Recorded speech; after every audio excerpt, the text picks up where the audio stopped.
Dieu a déjà crucifié notre vieil homme, mais cela ne devient une réalité que lorsque nous y consentons et lorsque nous le tenons pour un fait accompli. Paul dit, j'ai été crucifié avec Christ, Galates 2:20. Avez-vous consenti à être crucifié? Vous ne pouvez l'être avec des réserves. Le moi tout entier doit être crucifié. Dieu vous demande de signer cette déclaration. J'ai été crucifié avec Christ. Si vous ne l'avez jamais fait, voulez-vous le faire maintenant?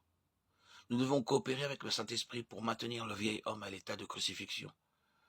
Ce que Christ a rendu possible, le Saint-Esprit peut le réaliser dans notre vie, mais ne le fait pas sans notre coopération intelligente.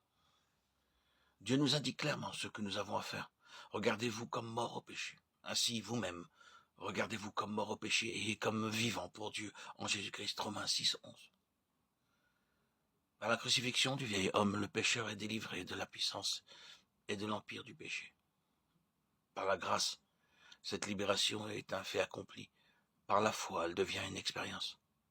Par la grâce, le vieil homme a été mis au tombeau. Par la foi, il y restera. Quand le chrétien se regarde comme mort au péché, le Saint-Esprit fait de cette mort une réalité. Mais revêtez-vous du Seigneur Jésus-Christ et n'ayez pas soin de la chair pour en satisfaire les convoitises. Romains 13:14.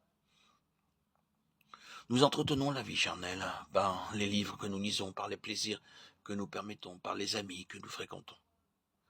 Passez-vous des heures à lire des romans? Ne vous étonnez pas alors de n'avoir point goût à la lecture de la Bible. Notre être spirituel exige une nourriture spirituelle.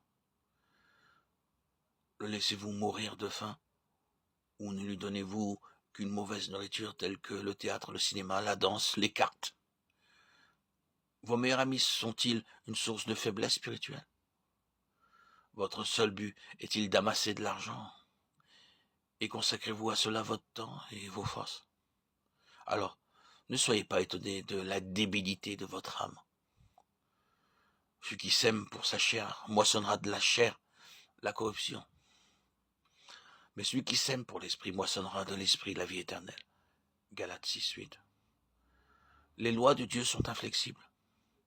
Si nous semons pour la chair, nous moissonnerons la chair.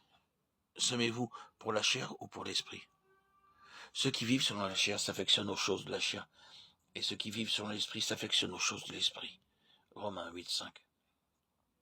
S'affectionner est très expressif. Quelles sont les choses auxquelles vous vous affectionnez? Est-ce à votre toilette, à votre compte en banque? Vous devez rendre compte de vos pensées.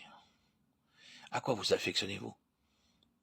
Afin que la justice de la loi fût accomplie en nous qui marchons, non selon la chair, mais selon l'esprit. Romains 8:4.